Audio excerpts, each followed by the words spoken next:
You're listening to The Briefing, first broadcast on the 13th of June 2025 on Monocle Radio.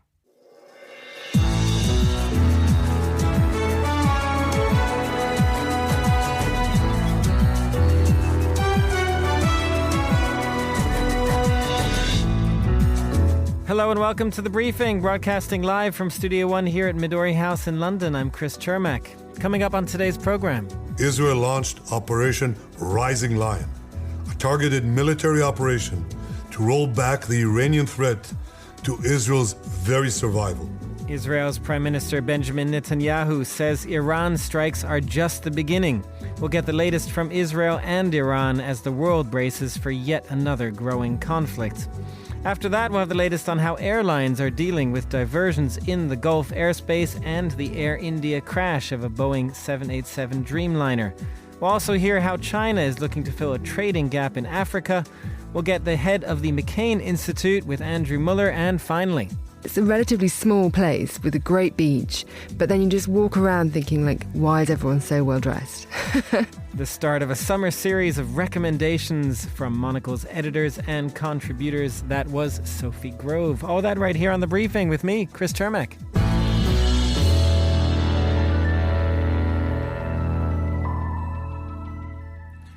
We will start in the Middle East, where a conflict that everyone was trying to avoid but has at times seemed inevitable has now moved ahead. Israel struck Iranian nuclear facilities and its Revolutionary Guard. Iran has hit back with drone strikes and is likely preparing a fuller response. Among the many questions in a fast-moving situation is whether any other countries could be pulled into this conflict. Global leaders have condemned the strikes and called for restraint from all sides. We will start with the view from Israel with Alison Kaplan-Sommer, journalist for Haaretz and host of Haaretz's podcast. She joins us from Tel Aviv. Alison, thanks for coming back on the show. If you could start just by, in something somewhat brief, walk us through what Israel has said and done in the last 12 hours or so. Yes, well, most of Israel was, first of all, thanks for having me on. We were all woken up in Israel at 3 a.m. with very loud alerts on our telephones telling us to get as close as possible to a protected space, even to get into a protected space, because Israel had begun to launch attacks on what appears to be the Natanz facility in Iran, and at the same time launched targeted assassinations, basically decapitating Iran's military leadership. That is sort of what's happened so far, but it is also, as we understand from the Israeli Prime Minister, just the beginning. What does that mean exactly? Well, now in the past few hours, the attacks appear to be continuing, and we are also continuing to be alerted to be in a new space. This appears to be ongoing. Some of the spokespeople of the government are saying this is not an operation, this is a war. So the population is being prepared for this to not be an issue of, as we did in the rounds in April and October, where there are these very brief rounds of exchanges of fire with Iran, but to be in it for the long haul, and this appears to be some sort of extended operation or war, a real conflict with Iran. And do we know, Alison, how much of this was planned also with the United States? Donald Trump was informed, but the U.S. is not participating. What can you tell us about what kind of planning would have gone into this? Well, obviously forward-facing, the Americans have bent over backwards, especially President Donald Trump, to say that America is taking no active participation in this offensive operation by Israel. Behind the scenes, there is very tight coordination between American forces and Israeli forces. There has been military support in arming Israel in order to prepare it for this. And there is an expectation that America will help Israel defend itself from retaliation by Iran. But it's a tightrope on both sides, because presumably Iran is going to be hesitant about a full-on confrontation with the American military, which could not only degrade its military capabilities, but possibly put the regime there in danger. Just to stay on that, that is the exact tightrope that there is at the moment, isn't there, Alison? Because on the one hand, the U.S. says it is not participating in these strikes, but on the other hand, it is going to have no choice but to intervene if Iran responds.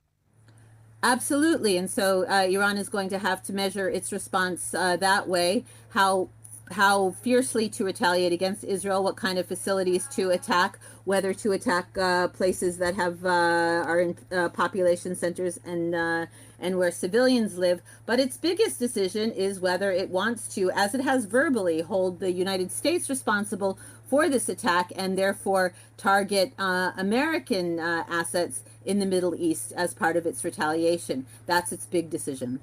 And just quickly as well, Alison, how do Israelis feel about this? What are you seeing there? I mean, the war in Gaza had started to create some disunity, some questions certainly about the Israeli government and Netanyahu.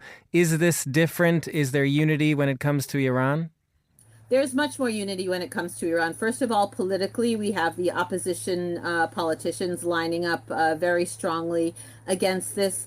And we don't know all the facts, but there are unsourced or unpublicly sourced reports coming out about how close Iran is, 2 weeks away from breaking out into a nuclear capability, which wouldn't mean an immediate nuclear attack on Israel. It would take time for them to develop warheads and delivery systems. But I think there's unanimity in Israel that an enemy like Iran, as large and well armed as it is, with nuclear capabilities, which has declared an intention of destroying Israel, needs to be kept from achieving those capabilities. And I think that's why you've got a lot of very strong support in Israel. Israelis tend to unite when it comes to wars in which they feel like there's no choice, that it's a war of existential necessity. We've been having a lot of disunity on what's going on in Gaza now because there's no sense that the safety of the entire country is at stake. But I think everyone is much more unified and pulling together when it comes to Iran. We don't know if that means that the prime minister could maybe form a unity government at this time, but he has a much greater chance of it than he had during the initial stages of the war in Gaza. Alison Kaplan-Sommer, thank you for joining us. Listening to that with the view from Iran, which we'll get now, is Negan Shiragai, former presenter at the BBC's Persian service. Negan, thank you very much for coming on the show. I wonder if you could tell us what the situation on the ground is like in Iran as you understand it. Has the government also confirmed much of the reporting of what Israel is saying they've done? Yes, it's a little bit slower in terms of Iran's usually been trying to contain the news, trying to control the narrative around it. But as we are going along, it's becoming almost impossible because there are UGCs coming from different parts of Iran showing the attack sites and people's. It's a complicated situation. People received a text message from the government stating that the retaliation is coming, the army is ready for that retaliation, and it's going to be strong. But at the same time, there is this feeling, I've talked to a lot of people on the ground in different parts of Iran. There's two feelings that are prominent. One is a happiness around the assassinations, because and this feeling is kind of unified amongst different parts of Iranian society. People are saying, they attacked these military people, and it's really welcomed. And there are so many jokes on social media about the supreme leader Ali Khamenei should have been killed. Why Netanyahu didn't attack him? Thank you so much, Netanyahu, for attacking. But you forgot the real person you need to attack. But the other part of it is the war, this looming shadow of the war that is growing, and it's basically, some people argue it started. For that, the feelings are much more mixed because specifically in Tehran, when they were attacking and assassinating some of these individuals, they lived in a complex that other people lived. There are like neighboring buildings, windows being shattered. So there's a fear. And I've heard from different sources that some people are leaving the town in the fear of more growing attacks on the country. So it's quite mixed at the moment. It is interesting how mixed the reaction is there, Negan. I did want to ask you as well, though, about the attacks on the nuclear facilities and maybe more broadly what we do know about whether, as Israel claims, Iran is ready with its nuclear enrichment program, is so near to actually developing nuclear weapons. What can you tell us about that, given that this was also happening as nuclear talks with the United States were ongoing? Yeah, so we know, so at least like some of the agencies, nuclear agencies, announced that there hasn't been any leaked, there hasn't been any leak of nuclear materials, but that the sites has been targeted. So there are video footages that shows, even though like at the beginning of it, there was Iran's state media sent a reporter to Natan's site and saying, oh no, but everything is calm. But you could see the smoke coming, in the background behind the scene. And then that narrative now changed to accept that these sites been attacked. And, then a couple of hours ago, maybe an hour ago, there was an attack in the city of Tabriz to the airport and the military base that is next to it. And we have a video footage of that as well. So the attack been widespread in different parts of Iran. And there are footages coming that's showing that attack. But it's still, from the Iranian part, it's not obvious, or there's no details of how damaging the attacks were and what's going to happen next. And in terms of just finally what is happening next, is there any expectation that some sort of talks will continue, whether it's nuclear talks with the United States that were scheduled for this weekend or anything else that might head off this conflict? I think the international community, and specifically Trump administration, are hoping for that, even though they might have not supported the attack at the beginning. And that I can confirm from other sources throughout the last 2 years. There's been a lot of talk with Netanyahu and trying to calm down the situation and preventing this attack. But also in recent months, we've heard a lot Trump trying to create a negotiation and create a deal. And that has been progressing in some levels in a weird way, because the Iranians' negotiations is not following the usual negotiation routes. But I think Trump hopes that this attack would lead to agreement on the negotiation deal. From the Iranian part, at least publicly, there is no sign of that acceptance. But we know from experience with the Islamic Republic that they would push and say no, and then suddenly behind the scene, they would make a deal. So there is that kind of feeling that, the rhetoric out there, it might not be there, but maybe they come to the negotiation table and make a deal in the coming days. But as I said, in public, they say, no, we're going to be strongly retaliating and we're not going to stop. Negan Shiragai, former presenter at the BBC's Persian service, thank you for joining us. Thanks also to Alison Kaplan-Sommer of Haaretz in Tel Aviv. Now here's Hassan Anderson with the day's other news headlines. Thanks, Chris. Democratic Senator Alex Padilla has been forcibly removed and handcuffed while attempting to ask a question at a press conference held by Homeland Security Secretary Kristi Noem in Los Angeles on Thursday. Footage of the incident showing Secret Service and FBI agents restraining him has gone viral on social media. Global spending on nuclear weapons rose by 11% in 2024, reaching just over 93 billion euros across the world's 9 nuclear-armed states, according to a new report. The US led the surge with a total spend of 52.8 billion euros, more than all other countries combined, followed by China and the UK. And the Recording Academy has unveiled that the Grammy's Best Country Album category will be split into 2 awards. The original category is now called Best Contemporary Country Album, and a new one, Best Traditional Country Album, has also been added. The announcement comes as part of the rulebook for the 2026 edition of the awards. Those are today's headlines. Back to you, Chris. Thanks very much, Hassan. It's been a challenging 24 hours for airlines, to say the least.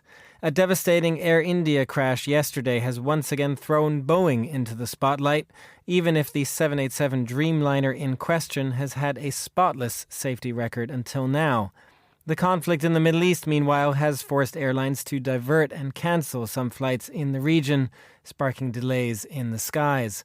Dr. Guy Grattan is Associate Professor of Aviation and the Environment at Cranfield University and joins us on the line now. Guy, thanks very much for coming on the show. I wanted to start with the Middle East because airspace has been closed in Iran, Iraq, Jordan. What will that have done to airlines' flight plans?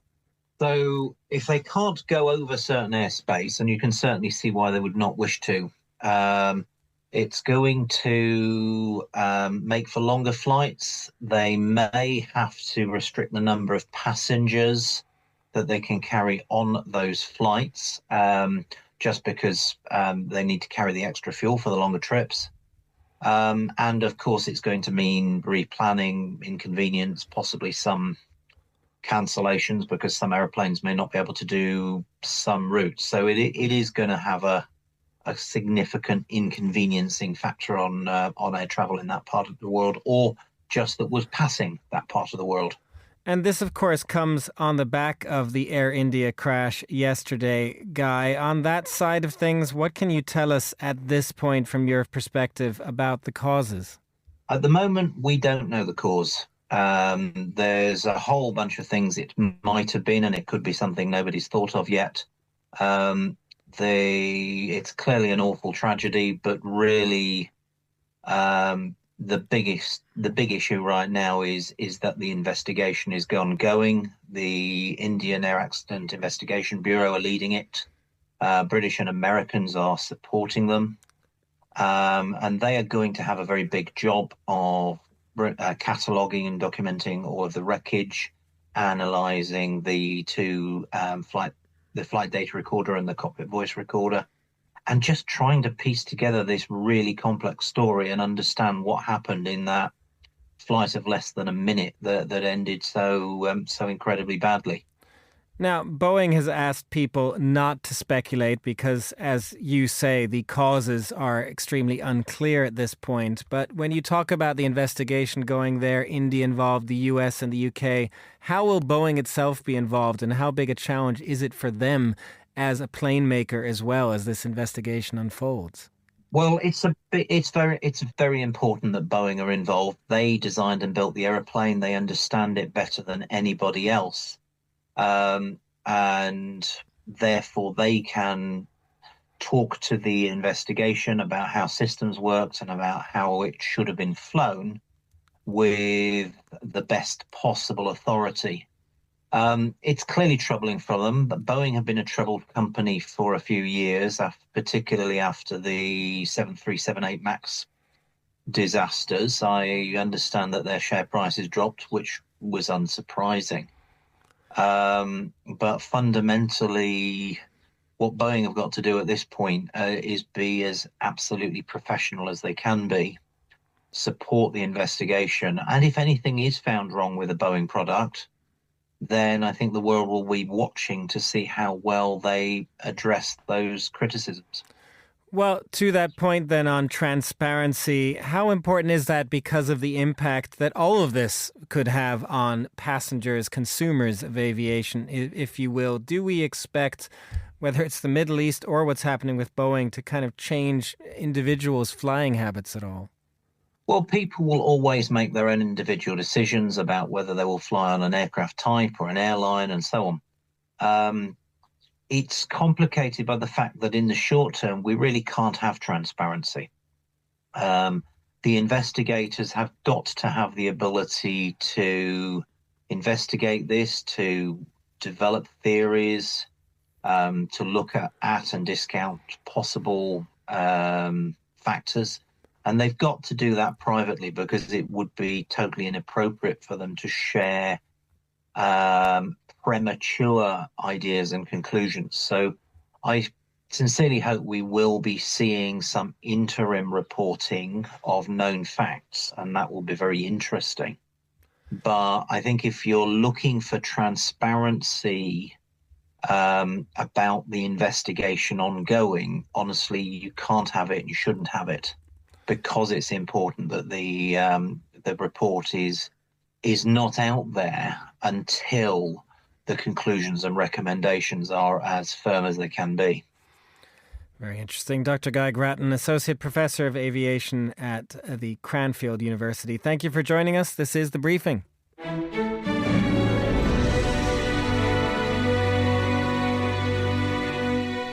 You are back with The Briefing. I'm Chris Chermak, and earlier this week, Donald Trump claimed that a trade deal with China is done once again, but those bilateral talks are far from the whole story.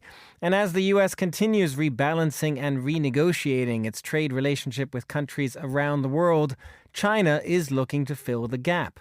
This week it announced that it is ready to drop tariffs on all imports from African nations that it has diplomatic relations with. Well, Talia Parker is Managing Director of Africa Risk Consulting's Country Information Service, known as ARC Briefing. She joins me now from Cape Town. Talia, thanks very much for coming on the show. China, for some background here, is already Africa's biggest trading partner. How big a difference will this move to drop import tariffs make? Thank you very much for having me on. I think, trade this year has already, reached new levels, and this will just consolidate China's position as Africa's largest trading partner. And if anything, it will just grow, trade beyond, I think last year it was $295 billion. So it's, as I say, just consolidating and going to improve trade relations. And for African countries, hopefully balance the relationship a little bit better. Obviously, it's currently heavily skewed towards China, but with the introduction of this and, opening the tariffs to your middle-income countries such as Kenya, South Africa, you may see, as I say, more benefit for African countries. And how big a void does this fill? Was there a void in terms of trade with the United States as well? You had the African Growth and Opportunities Act. That is something that obviously now, with the introduction of tariffs from the U.S., is not going very well. Yes, definitely. The potential tariffs from the U.S. would wipe out the benefits of AGOA, as you say. But even if the tariffs are not implemented, AGOA is due for renewal in September, but the current administration's policies lean very heavily towards it not being renewed. So either way, African countries are losing out on that trade relationship with the US. It should be noted that, the relationship with the US is not as big as it is with China. I think it was approximately $43 billion in 2023, that trade relationship. But for your middle income countries, such as South Africa, AGOA is really important. There are 100,000 jobs on the line if AGOA is not renewed. And this, new tariff program from China could definitely offer some reprieve for economies like that. It may offer some reprieve, but Talia, I do have to ask whether there are pitfalls here as well for countries like South Africa or Kenya, these middle-income countries, because it does sound like a, if not win-win, kind of an opportunity, if you will, to lean towards China instead of the US. But China has, of course, extracted its own concessions in the past from trading partners. Will African nations be wary of that?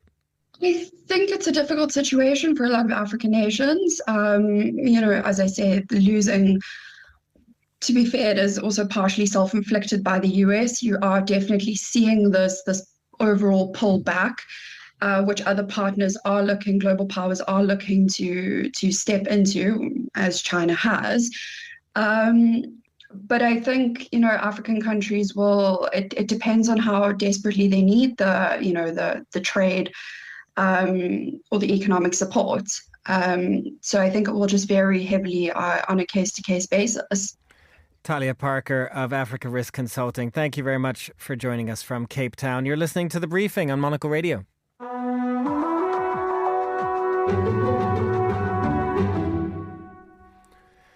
Earlier this year at the Munich Security Conference, U.S. Vice President J.D. Vance delivered a speech which caused many Europeans to wonder if they still had a relationship with the United States. The current GlobeSec Forum, which is taking place in Prague, has featured much discussion on where we are with this 4 months later, especially with respect to whether everyone is on the same page regarding Ukraine. Well, at GlobeSec is Monocle's Andrew Muller, and he spoke to Evelyn Farkas, Executive Director of the McCain Institute.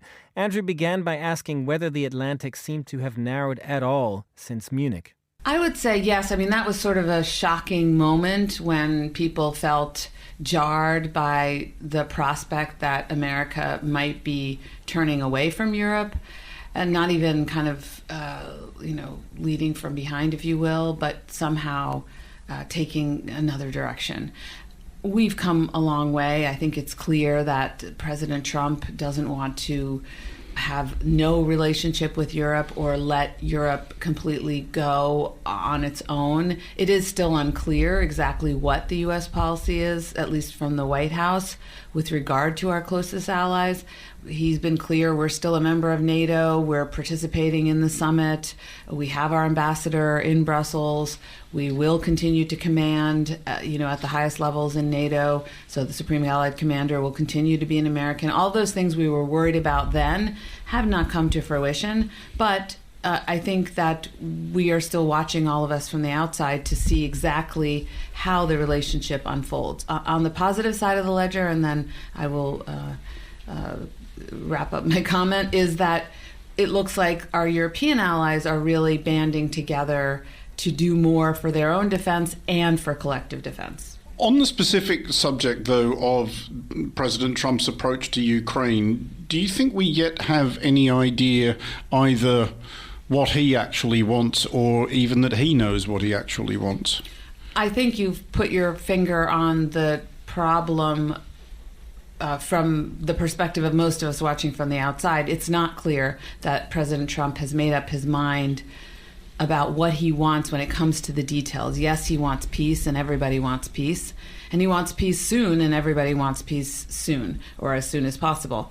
The problem is that the type of peace that he wants or can negotiate is important. It's critical to the future of United States national security, clearly of Europe's security, and frankly of the world, because if Vladimir Putin is not stopped in terms of his rule-breaking, human rights busting foreign policy, then the implications for world security and stability are quite grave. And so the details of what kind of agreement comes out of any negotiation that involves the United States, and it will have to involve the United States, are critical, but we don't really know what they are, at least in the eyes of the White House and the president.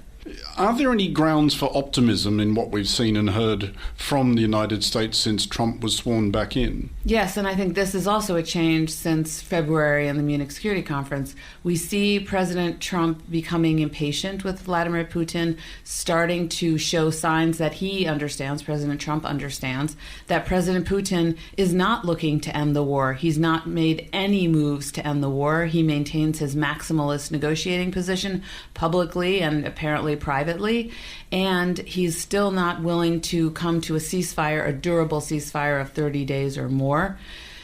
And President Trump continues to encourage talks. There have been prisoner swaps, and that's positive. So those are all optimistic moves. Also, in our Congress, I always hasten to point out that we have bipartisan support for Ukraine and a bipartisan understanding in our Congress and, frankly, in America, that Russia is an aggressor, that Russia is not our ally, that Russia is our adversary. And so we see also that Congress may now be working with President Trump on a new sanctions piece of legislation, which could also help further strengthen President Trump's hand when it comes to forcing a negotiation here between Ukraine and Russia. Do you still sense that this concern exists, and it's been highlighted by many, many Ukrainians I've spoken to, that while they're not ungrateful for the support and that they're happy to hear that their allies still want a Ukrainian victory, they are worried that their allies fear even more than that the consequences of having to deal with a Russian defeat? Well, they fear a Russian defeat. Europeans also fear a Ukrainian victory in the sense that they know that they still will have to deal with Russia. And so I thought you were going to ask me a question, which is one that a skeptical, cynical Ukrainian would ask, which is, are these Europeans continuing to make us fight and draw out this war because they are not ready to have Putin challenge them. And that may be true, but I also think it's in the interest of Europe to defeat Putin as soon as possible in Ukraine, because I think Europe can defend itself. Europeans, of course, fear the prospect of having to take on Russia, whether it's in Moldova to help Moldova or Georgia, although there the political situation is more muddled because of Russian interference and the oligarch there who's basically running the show. But if Russia makes a move towards the Baltic states, I do believe the Baltic states and NATO can defend itself, same with, of course, Scandinavia and other areas that fear a direct kind of interference militarily from Russia. So I believe that there is a fear of Russia winning to some extent. There should not be a fear of Russia losing, because I think Europe can prevail. Evelyn Farkas, Executive Director of the McCain Institute, speaking with Andrew Muller there at Globsec in Prague. You're listening to The Briefing on Monocle Radio.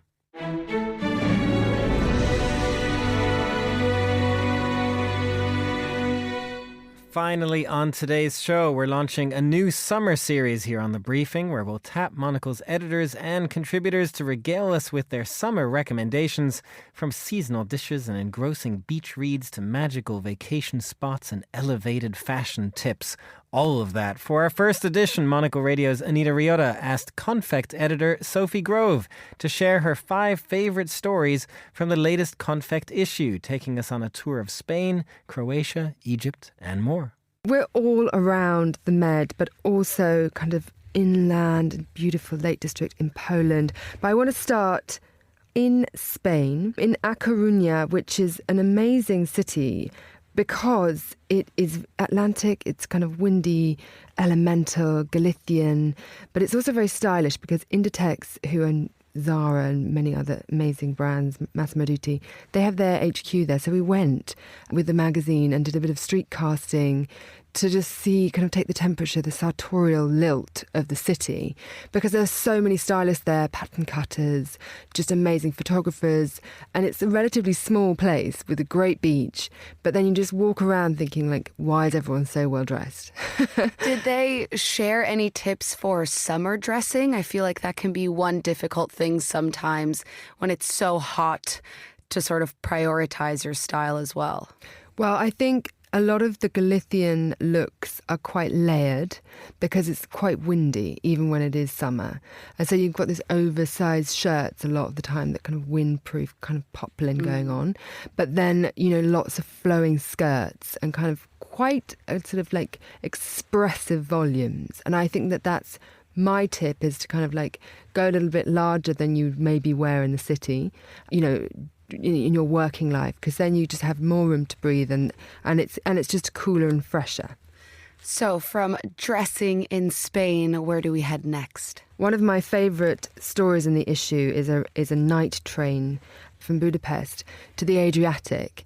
So you get on the train and it's this amazing car, which is a dining car that was used by the Hungarian Postal Service management section in the 80s. So they've restored it, and it's just got this wonderful feeling, sort of very sort of like modernist, but kind of very decadent, but not too much, that kind of, because of the era, it was kind of Soviet vibes, really. And you sleep and you're just lulled by this wonderful kind of like rhythm of the rails, and then you wake up in Split, where you then hop on a ferry to Hvar, which is this beautiful island in the Adriatic. So now we have taken a night train to the Croatian coast. Where are you whisking us off to next? So this issue, we spent a lot of time in Cairo shooting an amazing story about, well, it's a fashion piece, but it was located in this amazing building called Immobilia, which was really Cairo's first skyscraper, built in the 20s, and it was home to Omar Sharif and other places, and it fell into disrepair. It's been, a few apartments in the building have been bought and completely restored with beautiful Egyptian antiques and textiles by a company called Beyond Egypt. And it's just an incredible interior. So we used that as the backdrop for our fashion shoot. I feel like the city's having a bit of a revival, in the sense that, there's a really beautiful craft movement there happening, which, obviously things have always been made in Egypt, and there's incredible cotton, incredible artisans. But I think sometimes the whole country has struggled to kind of really find its sort of modern place amongst other sort of very luxury and beautiful craft brands, and it's finding its feet. So we have gotten dressed in Spain, we've taken a night train to Croatia, we've hit the streets in Cairo to see the best of its design and craft. We have 2 more. What's making the cut? So we have a hotel guide which is absolutely stuffed with amazing spots that you should definitely have a look at. But if I had to choose one, I'd choose this amazing little hotel. It's near Arles. It's called Les Cabinets, and it's modernist, it's 70s. It's almost like a motel style. And it's the couple who have bought it quite recently have kept it completely in the original sort of style. So they haven't really sort of thought to kind of like make it even more kind of like, hyped in its aesthetic. It's quite minimal. It looks like a sculpture, and they live in a little apartment at the back with their children. It's quite humble in a way, but it's just got that wonderful feeling of the period, these timber interiors, this incredible stonework. It's kind of a pit stop on the way to, the south, but it's actually just a really great find, and I think it's on my bucket list now. And our modernist motel makes it 4. What is the cherry on top? What is your 5th favorite confect summer read? So we have an amazing piece, which is really a round table on something that you're a bit more familiar with, kind of the geopolitics of the high seas. But we host it in this incredible yacht club in Naples, which is sort of built, I think it's a kind of turn of the century architecture, but it's really got this wonderful, white jacketed waiters. There's a table where all of the members can just go and lunch together. Just little boats everywhere, beautiful locker rooms that are just absolutely glossy and gorgeous. And the experts, from all around Europe really just brought this incredible insight into, what's happening, this kind of idea of blue power, what's happening when you're lying on that lounger in Sicily. You're looking out at the horizon, but, Absolutely. There's a sense of the pirates, what the trade routes, the kind of big tankers, all this kind of geopolitical, kind of incredibly rich and very complicated dynamic going on. And I think sometimes it's good to glance up from the lounger and think about those things and then immerse yourself again in some other beautiful essays that we have at the back of the book. Confect editor Sophie Grove there in conversation with Monocle Radio's Anita Riota. You can find Confect's summer issue on newsstands now, and for more summer gems from your favourite Monocle voices, tune into The Briefing every Friday for the summer at midday London time. That's all for this edition of The Briefing. It was produced by Hassan Anderson, our researcher was Francesca Jokes, and our studio manager was Mariella Bevan with editing assistance from Steph Chungu. The Briefing is back on Monday at the same time. I'm Chris Chermak. Goodbye, have a great weekend, and thanks for listening.